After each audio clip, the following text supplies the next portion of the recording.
Comment monter un projet, créer une vie associative ou se lancer dans le volontariat? Ces questions étaient ce samedi au centre d'un atelier de formation.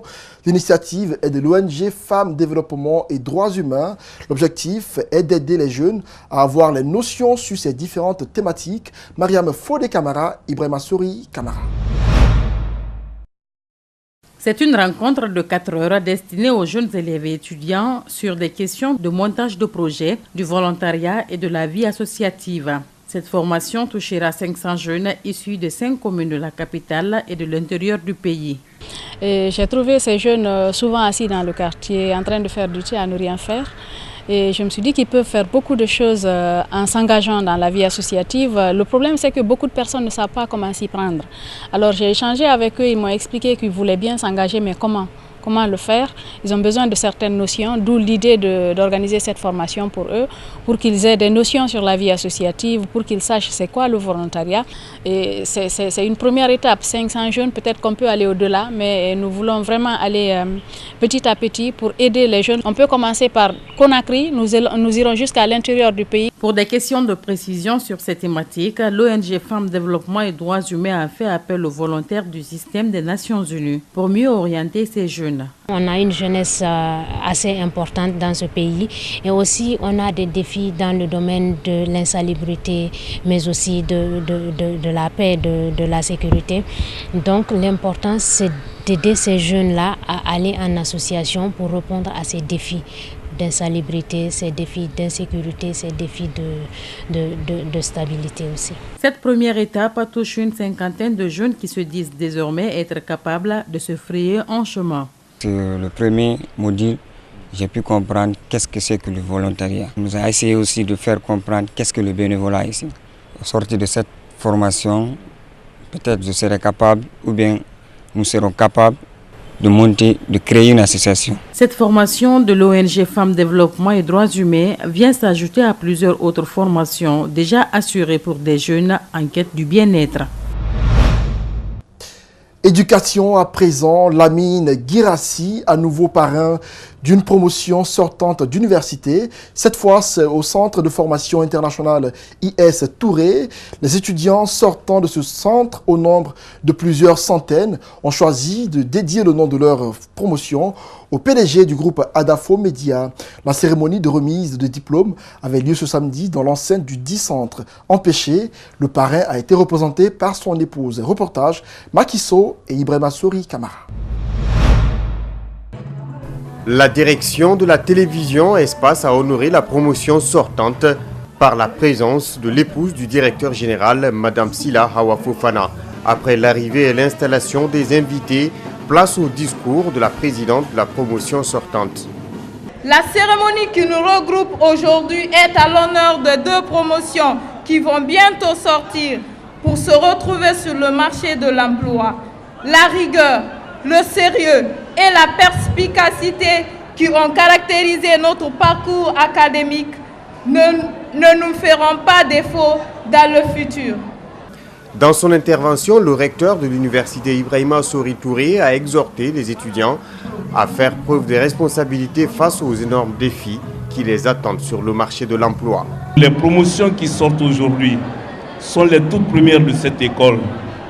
Elles se veulent d'être des promotions engagées et déterminées. Ces promotions qui sont à la porte de la vie pratique se veulent surtout d'être responsables, prêtes à répondre aux différents défis de notre société qui sont entre autres le manque d'emploi, le manque de confiance aux politiques. Madame Aminata Touré, maire de la commune de Kaloum, témoin de l'événement, a tenu à encourager les étudiants. Aujourd'hui, nous sommes donc les témoins privilégiés de la sortie de nos jeunes étudiants à qui j'exprime mes sincères félicitations pour l'excellent travail accompli durant ces 4 dernières années d'études. Et je suis convaincu que pour vous arriver là où vous êtes, vous avez dû consentir d'énormes sacrifices, de dons de soi, de discipline et de travail acharné. Cette nouvelle vague d'étudiants sortants vient s'ajouter à plusieurs autres qui peinent à trouver leur premier emploi sur le marché guinéen. Page culture à présent, le cinéma guinéen à l'honneur au cinquantenaire du Festival panafricain du cinéma et de la télévision de Ouagadougou, dénommé le FESPACO, qui se tiendra du 23 février au 3 mars 2019. Le film intitulé « Les larmes de mon peuple » retrace les événements tragiques survenus en 2012 à Zogota, en Guinée forestière. Un festival qui regroupera plusieurs pays de la sous-région, ouest africain et d'autres venus d'ailleurs. Makiso et Tierno Sadou sont allés à la rencontre du cinéaste réalisateur du film Jacques Collier. Suivez. Pendant cette période du festival dont le cinquantenaire sera célébré, l'œuvre de Jacques Collier sera projetée sous l'appréciation du monde cinématographique africain. On a postulé à la comité de sélection du projet et j'ai vu que les miens sélectionnés, je ne sais pas de quelle base eux ils se mettent pour sélectionner, mais quand même je sais que mon film a une certaine qualité professionnel, ce qui a fait qu'ils ont sélectionné. Et je vous informe que c'est le seul film en compétition officielle en Guinée. Pour un rappel, c'est dans la nuit du 3 au 4 août 2012 que des éléments des forces de défense et de sécurité avaient mené une expédition punitive à Zogota, localité située dans la préfecture de Nzérékoré, au sud du pays. Le film est intitulé « Les larmes de mon peuple ». Pourquoi un tel titre? Le cinéaste nous donne sa réponse. Parce que cette population-là s'était grévée contre une société, la politique de recrutement d'une société minière qui était installée à Les Jaunes. Et quelques jours après, les hommes armés font éruption tard dans la nuit, tirés sur les habitants. Et ça ne m'a vraiment pas plu. Parce qu'on pouvait bien les amener à la justice, parce que ou bien la justice pouvait faire quelque chose. Les emprisonner ou quoi, ça dépend, mais pas aller les tirer comme des porcs. Donc la seule chose que je pouvais faire, c'est quoi? C'est de faire un film à leur mémoire. Deuxièmement, de dire à la justice qu'il faut qu'il fasse tout possible pour que justice soit rendue à ses victimes. Un événement tragique, un film qui retrace la tragédie sera à la face du monde au cours de ce festival panafricain du cinéma qui se tiendra à Ouagadougou au Burkina Faso. Sport à présent et cette autre question, que se passe-t-il dans les instances dirigeantes du football guinéen?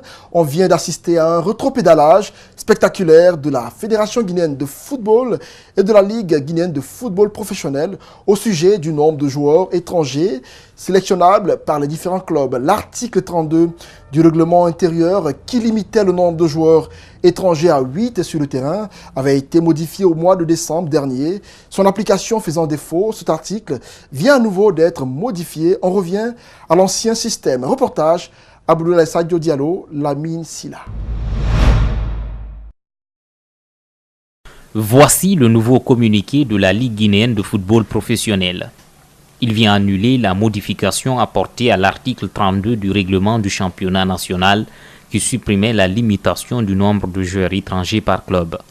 Entrée en vigueur le 26 décembre dernier, la mesure qui a fait un tollé dans le milieu du football guinéen n'aura tenu que 5 semaines. Mais après, ça n'a pas été très bien appréhendé par les clubs, et c'est eux les partenaires directs et que nous les gérons. Ils ont fait peut-être pas une pétition, mais ils se sont concertés, ils sont venus vers nous pour nous dire que ça ne les arrange pas pour le moment. Et si nous pouvons revenir à la décision, ça allait vraiment les arranger. Et vu que nous gérons pour eux, que nous faisons ce championnat pour eux, nous sommes revenus à la décision pour le bon fonctionnement du football. On revient donc à l'ancien système. Chaque club de Ligue 1 est libre d'enregistrer en son sein 15 joueurs étrangers et ne peut aligner que 8 par match. Pour les clubs de deuxième division, la loi accorde jusqu'à 8 joueurs étrangers par équipe et seulement 3 peuvent être éligibles au cours d'un même match. Pour cette machine arrière, la LGFP insiste qu'elle n'a été influencée par aucune de ces hiérarchies. Il n'y a pas une pression externe, ni du département des sports, ni de la fédération, ni même de la Ligue, c'est-à-dire que c'est en concertation. Pour ce coach d'une académie, voilà une bonne nouvelle. Cela fait bien pour le football guinéen. Parce que actuellement, quand on voit notre équipe nationale locale, il n'y a pas une équipe nationale locale. Parce que ici, il y a beaucoup d'étrangers qui jouent.